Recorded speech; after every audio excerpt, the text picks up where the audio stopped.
Bismillahirrahmanirrahim. Assalamualaikum warahmatullahi wabarakatuh. Alhamdulillahirrabbilalamin.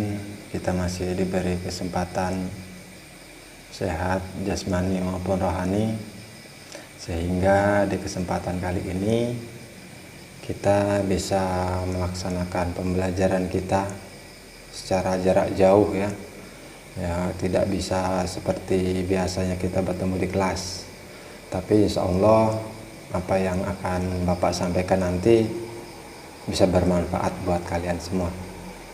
Langsung saja anak-anak, pertemuan kita kali ini untuk pelajaran fisika kelas 10 ya, kita akan membahas tentang teori hukum Newton. Nah, apa itu Newton? Langsung saja. Teori ini digagas atau dikemukakan oleh Sir Isaac Newton. Ini orangnya nih, gambarnya ganteng juga ya, keren. Nah, ini sejarah biografi singkatnya. Sir Isaac Newton ini seorang ilmuwan dari Inggris ya, matematikawan, fisikawan ya, dan hasil dari penemuannya ini sangat mendunia ya, hingga saat sekarang ini masih dipakai hukum-hukum Newton ini.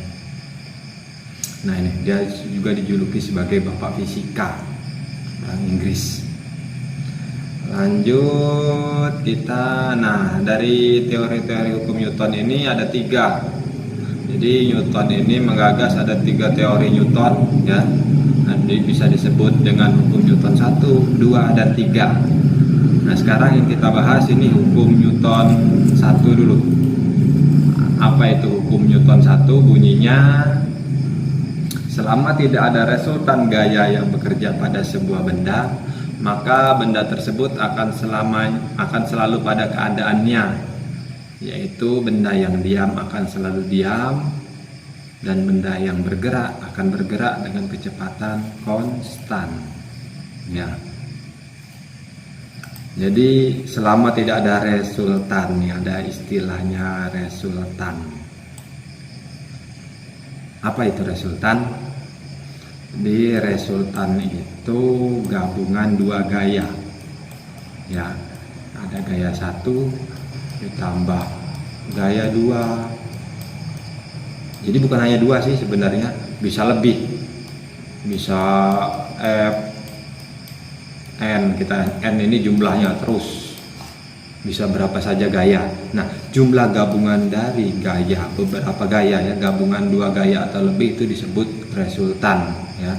Jadi selama tidak ada resultan berarti tidak ada gabungan gaya ya, tidak ada gaya yang bekerja pada sebuah benda, maka benda tersebut selalu akan dalam keadaannya. Jadi kalau benda yang tadinya gerak, ya gerak terus, nggak akan berhenti. Sedangkan benda yang diam, ya sudah diam terus. Misalnya nih, kita naruh HP di atas meja, kalau nggak ada gaya yang bekerja pada HP tersebut, nggak ada gaya yang bekerja pada benda itu, ya bendanya mau sampai seminggu, sebulan ya masih tetap diam aja. Nah, itu kata Newton ya. Jadi resultan. Nah, di sini ada yang Bapak lingkarin ini istilahnya resultan. Jadi resultan itu adalah gabungan 2 gaya atau lebih ya. Gayanya macam-macam. Misalkan ada gaya yang ke arahnya ke kanan atau gayanya ke kiri. Nah, bisa. Jadi nggak tergantung arahnya, atau ada yang ke atas arah gayanya, ada yang ke bawah, jadi macam-macam ya. Tapi gabungannya, hasil dari total gaya yang bekerja ini itu namanya resultan. Nih misalnya nih, ini ada batu bulat ya, anggap aja batu. Terus batunya ini di tanah ya.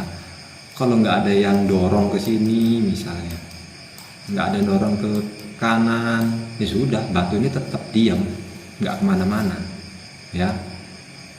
Jadi selama tidak ada gaya atau resultan gaya yang bekerja pada benda itu akan selamanya diam ya. Yang tadinya diam tetap diam, yang tadinya bergerak akan selalu bergerak. Nah, secara matematis ya, ini ada ditulisnya secara matematis, itu ditulisnya jumlah gaya ya, jumlah gaya atau sigma F itu jumlah gaya ya, atau resultan gaya itu sama dengan 0 ya. Selanjutnya ini ada animasinya, ini ada gambar orang naik mobil ya, dia tuh jungkel orangnya ya. Jadi ini kita ibaratkan mobil yang tadinya ada gaya arahnya ke sini, gaya arahnya ke kanan ya. Selama mobil ini belum numbur batu ini, ya terus jalan ya. Dan ketika mobilnya numbur batu ya, maka si orang ini akan terpental ya. Karena kenapa? Karena orangnya ini tadinya jalannya searah dengan mobil, dan ketika mobil langsung berhenti tidak ada gaya, maka yang di badan orang ini masih terdapat gaya ke arah ke kanan. Jadi oleh sebabnya ketika mobil mendadak berhenti, maka ada namanya gaya dorong yang searah dengan mobil. Kebalikannya juga, jika mobil ini misalnya berakselerasi, maka badan orang ini bisa ketarik ke belakang kayak kejambak gitu ya. Jadi ini animasinya lah. Misalkan salah satu contohnya dari hukum Newton 1 ini seperti ini. Nih, selanjutnya ada lagi ini. Hukum Newton 1 lagi. Ini cangkir. Ya, cangkir, terus di atas cangkir itu ada pena lagi, ada kertas ya. Nah, kertasnya ini nanti ditarik, kalau dia nariknya cepat maka dia cangkir ini akan mantap pada keadaannya tetap. Kenapa? Kan tidak ada gaya yang bekerja padanya, nggak ada gaya apa, gaya gesek ini. Karena saking cepatnya, maka gaya gesek di sini ini bisa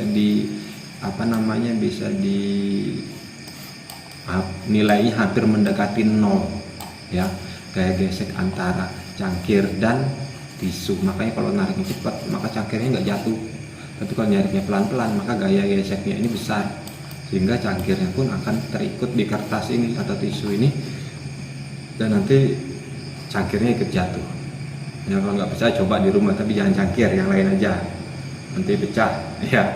Jadi kita coba kalau narik kertas ini, narik ke sininya arah kanan ini dengan cepat ya, dengan cepat, maka nanti si cangkir ini akan tetap pada kedudukan awal ya, pada posisi awalnya. Nah, ini salah satu aplikasi atau salah satu contoh dari hukum Newton 1. Selanjutnya hukum Newton 1 ini berhubungan dengan, atau bukan berhubungan, bisa dikatakan sebagai hukum inersia atau hukum kelembaman, yaitu kecenderungan benda pada posisinya atau mempertahankan posisinya. Jadi seperti ini nih, ini bisa termasuk salah satu contoh dari kelembaman, kecenderungan.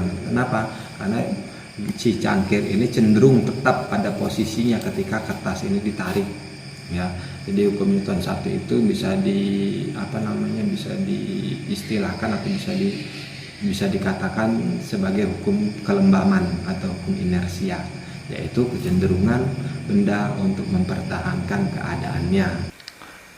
Baiklah anak-anak, cukup sekian video pembelajaran kita hari ini. Nanti kita sambung di video-video selanjutnya. Jangan lupa dicatat, diingat apa yang telah Bapak sampaikan tadi ya. Kalau ada pertanyaan bisa langsung ditanyakan ke Bapak, bisa dari WA atau langsung komen saja di video ini. Sekian dari saya, kita lanjut di pertemuan selanjutnya. Billahi taufiq wal hidayah. Wassalamualaikum warahmatullahi wabarakatuh.